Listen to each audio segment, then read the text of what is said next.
Hello everyone, Miss Turner here, and this is a book talk on some current and popular fiction books that you might want to consider checking out. Uglies by Scott Westerfeld. What if you were given the opportunity to change your looks? Would you do it? What if you had no choice? For Tally, it's just a few short months until her 16th birthday. Only a few short months of being an ugly. She knows that on her birthday she will become a pretty and move from Uglyville to the nice apartments for the new pretties, where there is never-ending fun, where the parties never stop. She has never really imagined that she had a choice until she meets Shay. Shay tells her about a place where you don't have to become a pretty, where you can remain your own unique self. But it is forbidden to go there. Tally doesn't really believe Shay and refuses to leave with her. But when Tally arrives for her operation, she is told that she will not be operated on until she betrays her friend and leads the specials to the smoke. What choice does she have? She certainly doesn't want to remain an ugly forever. What would you do? If you really liked The Hunger Games, you might really like this series.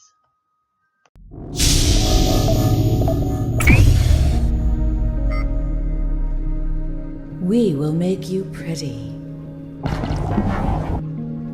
We will smooth away every unsightly blemish. We will give you the body you've always dreamed of. We will make you perfect, stunning, desirable. You will be pretty. You will be ours.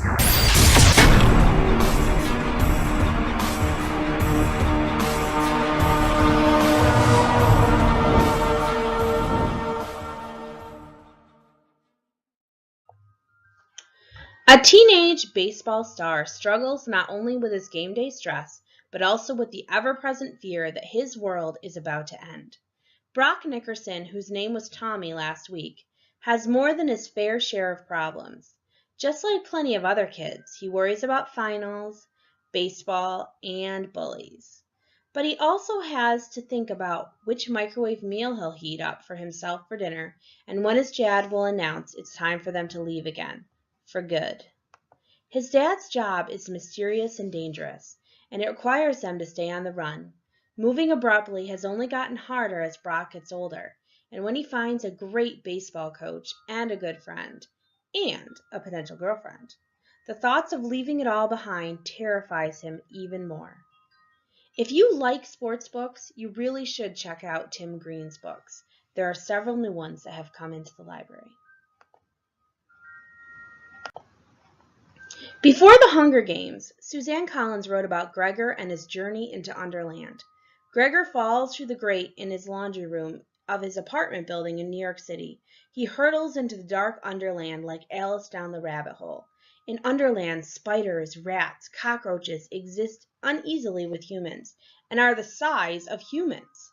This world is on the brink of war, and Gregor's arrival is no accident. A prophecy foretells that Gregor has a role to play in Underland's uncertain future.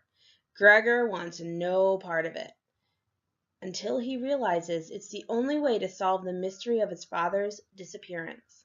This book is kind of a mix of Harry Potter and The Hunger Games with a dash of Lord of the Rings.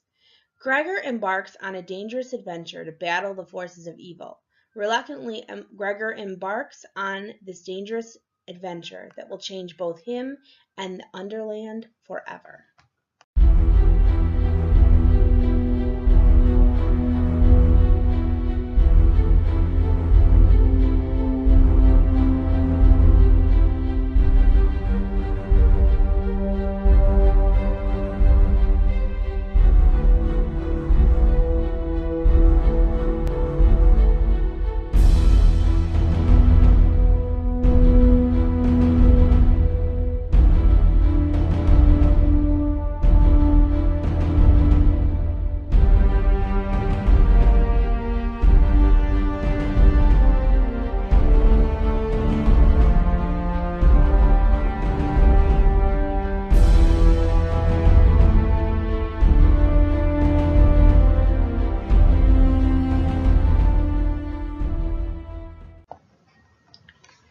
Redwall by Brian Jakes. Brian Jakes wrote the story of Redwall for children at the Royal Waverley School for the Blind in Liverpool, England. He worked as a truck driver who delivered milk to the school when he decided to write a beautifully descriptive story to entertain the children there. Redwall is the first in a long series of books that center on Redwall Abbey, a place of healing and help run by mice, badgers, moles, otters, squirrels, and many other creatures. The main character is a mouse named Matthias, who cannot do anything right, but through a journey becomes a hero to all in the Abbey. Each animal has its own way of speaking that makes the story extremely visual and a joy to read. The descriptions of feasts and meals are so detailed you can almost taste them. In each of the Redwall series, a horde of evil creatures tries to take over the Abbey. These creatures include rats, stoats, snakes, weasels, and other vermin. These creatures that we despise finding in our lives. Well, on the surface, the plot of the first book may seem pretty standard, kind of a good versus evil. We have Redwall Abbey that's under attack by evil sea rat named Clooney the Scourge. What a great name. And a young mouse named Matthias must rise to the occasion and go on a quest to recover the sword of Martin, the warrior, in order to stop Clooney and save his friends. But it's so much more than that. If you want a story that will be non-stop adventure with a journey to a volcano run by warrior badgers and hares to retrieve a mysterious sword, then Redwall really is the book for you. It's part fantasy, part adventure. It's really a great series of books. Spy by Anna Myers. The story begins as Nathan Hale is being hanged. What an opening. For Nathan Hale, it was never a question that he should stand up for the king's rules if he believed them to be unjust. As his father lay dying, Jonah Hawkins promised he would remain loyal to the king and never join the Patriots in the resistance. But that promise isn't easy to keep after he meets his new teacher, Master Nathan Hale, who inspires Jonah to learn and think about the nation's growing turmoil. As the war draws near, the Patriots call on all men to fight, and Nathan must leave to battle the British army. But Jonah's and Nathan's paths will cross again, and when they do, Jonah will finally be forced to choose where his loyalties truly lie. Inspired by the famous last words of a historic patriot, Spy is the story of one man's ultimate sacrifice for his country and one boy's awakening courage. Spy, Anna Myers. Gloria O'Brien's History of the Future by A.S. King. This is a Teen Book Festival author for this year. It's really a unique book. Graduating is a time of limitless possibilities, but not for Glory, who has no plans for what's next. Her mother committed suicide when Glory was only 4 years old, and she's never stopped wondering if she will eventually go the same way, until a transformative night when she begins to experience an astonishing new power to see a person's infinite past and future, from ancient ancestors to many generations forward. Glory is bombarded with visions, and what she sees ahead of her is terrifying. A tyrannical new leader raises an army, women's rights disappear, a violent second civil war breaks out, and young girls vanish daily, sold off or interned in camps. Glory makes it her mission to record everything she sees, hoping her notes will somehow make a difference. She may not see a future for herself, but she'll do anything to make sure this one doesn't come to pass.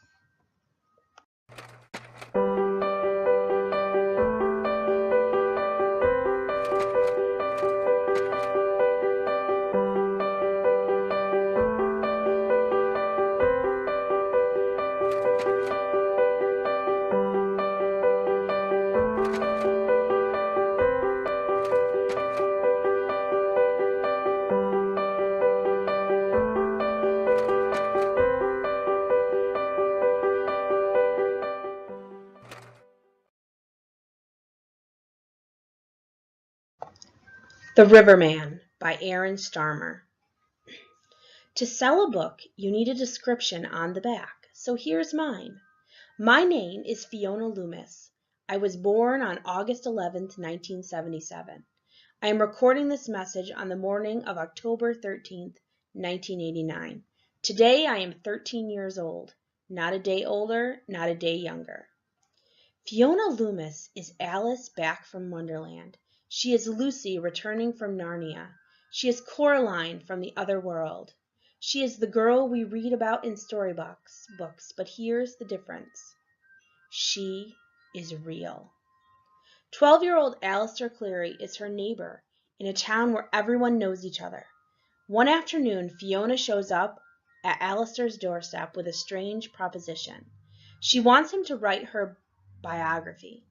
What begins as an odd vanity project gradually turns into a frightening glimpse into a clearly troubled mind. For Fiona tells Alistair a secret. In her basement there's a gateway, and it leads to the magical world of Aquavania, a place where stories are born. In Aquavania there's a creature called the Riverman, and he's stealing the souls of children. Fiona's soul could be next. Alistair has a choice. He can believe her, or he can believe something else, something even more terrifying. Sidekick rules. Distract, don't engage. Let your superhero have the spotlight.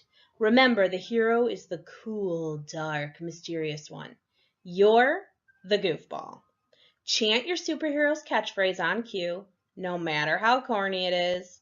Wear your costume, even if it makes you look like a tool. Batman has Robin, Wonder Woman has Wonder Girl, and Phantom Justice has Bright Boy, aka Scott Hutcherson. An ordinary dude by day and a super fast, super strong sidekick by night, fighting loyally next to his hero, despite his doubts about the social benefits of wearing yellow tights. After an embarrassing incident involving said tights, and the revelation that his lifelong nemesis, supervillain sidekick Monkey Wrench, might be one of the most popular kids at school, Scott begins to question his role. How long can he stay on the sidelines and still hope to have a life?